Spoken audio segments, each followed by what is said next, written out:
What up, y'all? So let's talk about Zack Ryder for a minute because I see people still talking about the Zack Ryder time in the sun between 2011 and 2013. I think it started in 2012, where Zack Ryder got himself super over on the back of his YouTube performances, where he was basically being a dork, and he gave himself a YouTube championship or an internet championship, and he really was big on social media, and he became a really big social media star. And people somehow think that he's supposed to parlay that into being the WWE champion, I guess, which makes no sense because Zack Ryder as a character was not only one dimensional and goofy, but was a parody of a MTV TV show. So apparently, people still don't understand why Zack Ryder was never given the ball. Now, I understand why Zack Ryder should have been given other opportunities, but you don't put an MTV parody act in the main event and expect something major out of it. Let's go beyond that.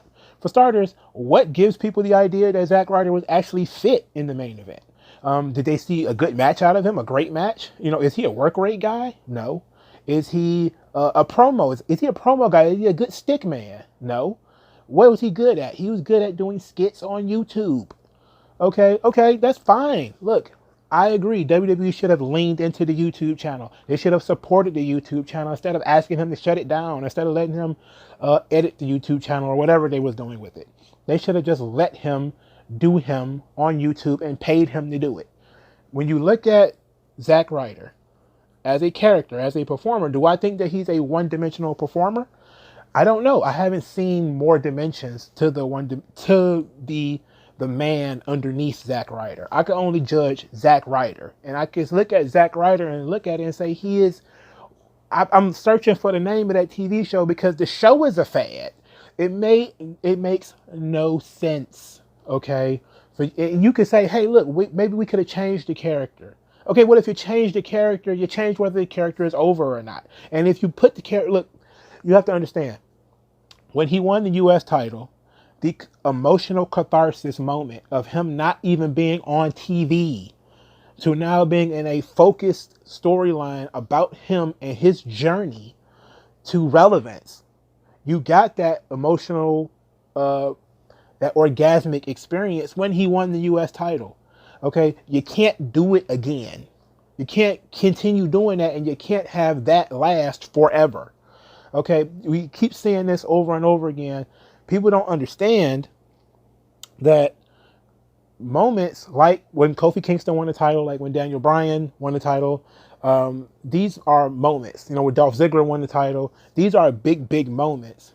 But they don't make they make careers. They're career making moments. But you have to have a level of momentum, a level of skill and talent that makes these sort of things last forever. That's why it can last with Daniel Bryan, because he is a multi-dimensional performer who can work rake you to death, do good character work. He can do intensity. He can do sadness. He can do a lot of different things. Can Zack Ryder do that? No. The moment that time that Zack Ryder got put in a position to show some sympathy, people on the other end, people on TV said he looked pathetic. Well, he was getting humiliated. He was getting him. Yeah, that's what you do with underdog baby faces. You do beat them down. You show that they have fire and that they have intensity. They can pick up and keep going. That's the whole point of being an underdog baby face. And Zack Ryder cannot do that. Well, at least he couldn't do it at the time. There was parts in that storyline where Zack Ryder was supposed to fire up and supposed to look intense. In the story, in the Embrace the Hate storyline with John Cena, he was supposed to look like he was angry that Eve Torres was kissing John Cena or whatever. And I did not believe that Zack Ryder was a tough guy. I didn't believe it. I can't believe it. Why? Because he's a fucking parody of some guys from MTV. This idea that you guys are just obsessed with Zack Ryder being the top guy, or that the brass ring is bullshit because Zack Ryder didn't make it. But what about all the other guys who did? Okay, what about The Miz? The Miz made it. Jinder Mahal made it. Because they know how to do certain things. For starters, it was a little bit easier because they were heels. But secondly, Zack Ryder, when you put him in a certain, I saw the what culture, how Zack Ryder should have been booked after winning the U.S. title. They literally booked him to go on a 6-month U.S. title run. Come on, we. If you want to be realistic, and if you want to be realistic, you have to understand people would not stomach Zack Ryder for 6 months in the same position. They would not stomach Zack Ryder beating guys like Cesaro for 6 months. It just wouldn't have happened. Okay? People, the Fiend has not even been around that long. It hasn't even been around 6 months. And people are already, I'm sick of him. I'm tired of him. It's the same thing. Kofi Kingston was not around for 6 months when I'm sick of him. I'm tired of him. That's how people on the internet think. They want you to have that moment. But once you have the moment, they now have nothing else to grasp onto. There is no more emotion for them to reach out and grab unless you take the thing from them. A lot more people cared about Kofi after he lost the title than they did when he was the goddamn champion. It was the same thing with Daniel Bryan. When Daniel Bryan won the title from John Cena, it was a big moment, sure, but it was made bigger by them taking the title from him and then him chasing for it. And then it was the chase and the catharsis at WrestleMania 30 that made Daniel Bryan a big star. But Daniel Bryan had to show that he could do things on more than one level. He can do more than be doing comedy. He can do more than just work rate you to death. He can be serious. He can be intense. He can cut long promos. He can be the focal point of the show without disappearing just because somebody else showed up, I should say. Look, I like Zack Ryder as a preferred person. I think he's a great guy. And I respect his loyalty to the business. I respect his loyalty to the WWE. And I do think he made some bad decisions as far as putting his career in certain people's hands and all that sort of thing. But I do not believe, under any circumstances, that Zack Ryder should have been the WWE champion or even a 10-time Intercontinental champion or whatever the hell. Okay? It was temporary. That thing was temporary. It was to give the people who wanted to see him succeed an opportunity to see him succeed. And then he succeeded. And now that he's done that, people are like, okay, cool. He won the title. Great. Now what? Now we don't know what to do with him because we were never really interested in him as a character and as a performer anyway. We were just interested in seeing the personality and the woo and all the crazy gimmicks that he was doing. It was never about his matches or his promos or anything like that. So what do you have to grab onto? What do you have to build off of? All right?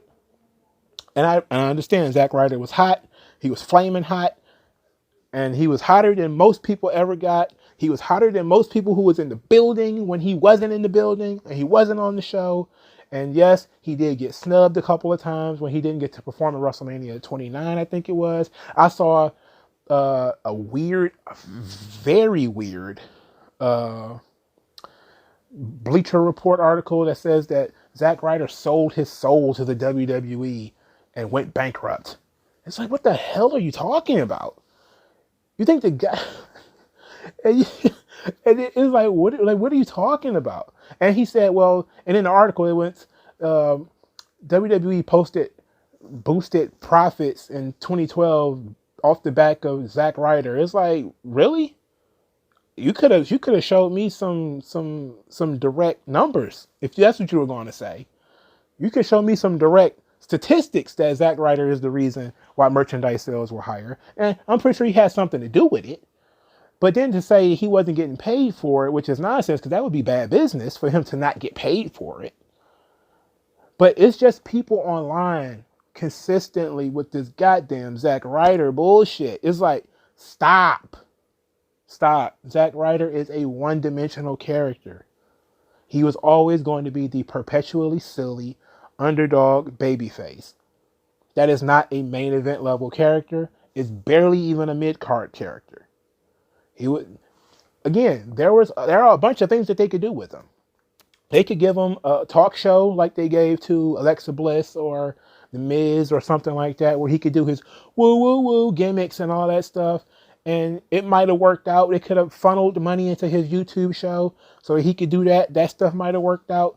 But the idea that we're going to have Zack Ryder beat up Kane, or as What Culture says, maybe he shouldn't have been in the storyline in the first place. Maybe we should have had him do something else. It's like, okay, well then if you take him out of the main event storyline, which is what you claim you want him to be is in the main event, you take him out of the main event storyline, we're going to put him in something else with somebody else who is not as over as the guys that were in the main event. Okay? So then you're going to have to say, well, why couldn't Zack Ryder be in this storyline? Why can't he do a storyline with John Cena? Because when he was in a storyline with John Cena, he couldn't own the scene. They kept saying, well, John Cena's leeching off of Zack Ryder, and like, what the fuck are you talking about? Cena is a bigger star than Zack Ryder. How is he leeching off of Zack Ryder when he's the fucking biggest star in the scene? That does not make sense. It doesn't make sense. Zack Ryder is the Tickle Me Elmo of pro wrestling, okay? He was a fad. It was temporary. Just like Fandangoing is temporary. Just like everybody's new love affair with R-Truth is temporary. The moment that you try to push somebody who is a comedy act in a serious role, people will look at it as you're a fool. You're doing too much, you're a fool. Okay? It's temporary. You let it ride. You give them the money, and then you move on. You move on to people who can actually do what you need them to do, regardless of what the hell that is. And I think that there's a role for comedy guys, but that role is not in the main event. That role is not to occupy titles for long lengths of time. It doesn't work. Okay, now if maybe in the 90s it might have worked when the Honky Tonk Man was the Intercontinental Champion for like a year or something like that. You know, maybe it worked then because he was not as exposed on TV as Zack Ryder is or would have been in 2012 or even today. Okay, you just can't do it. It doesn't work. I'm sorry for all the Zack Ryder fans out there, all the people who just hate WWE and want WWE to suffer for them not giving Zack Ryder his just due. They occasionally give Zack Ryder big moments. You know, they gave him the storyline where they broke the losing streak with him and Kurt Hawkins. And they gave him, I think, the tag team titles as well. And he was the Intercontinental Champion. So his career isn't a complete wash. But at that point in time, that 2012, 2013 moment, the catharsis had already taken place. People had already exploded. Zack Ryder had already made his name. He had already made his face. Everything he could do, he had already done. All right? You can't take that guy beyond, you can't take him beyond that moment in that particular set of time. You just can't do it. You have to add things to the character or take things away. And then the moment you do that, you add things or take things away, you change the nature of the character. You can't have an underdog babyface continually beating people. If you do that, then he's not an underdog anymore. And if you have him lose every fucking match, then it means a little bit more when he actually does win. As in when he won at WrestleMania. WrestleMania 30 something. I don't remember. They stopped putting the numbers on there and I stopped remembering them. But I think it was 32. So, does this mean that everybody is wrong? No, people can have the opinion that Zack Ryder deserves more.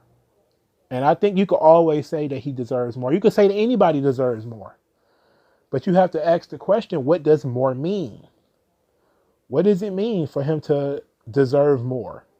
What does it mean for him to be higher on the card? How high do you think he should go? I think he went as high as he could. I don't think that, what are you going to do? You're going to have him fight CM Punk for the title? I'm pretty sure there's a section of the audience out there who probably would have got a kick out of that. But then there would have been other people in the audience that would have think like, okay, now you're taking this fun run a little too far. Again, Zack Ryder is cake. He's sweet. He is a treat. He is not a meal. He is not a top guy. He is not a main eventer. I'm sorry. It's not real. It does not work. And people, you're going to learn one day that you're going to actually get somebody, one of these goofball guys in a top storyline, and he's going to make everybody look like shit, and it's going to make everything look like shit, and people are going to complain. Okay? There's a certain level of the audience out there that's already tired of the 24/7 championship.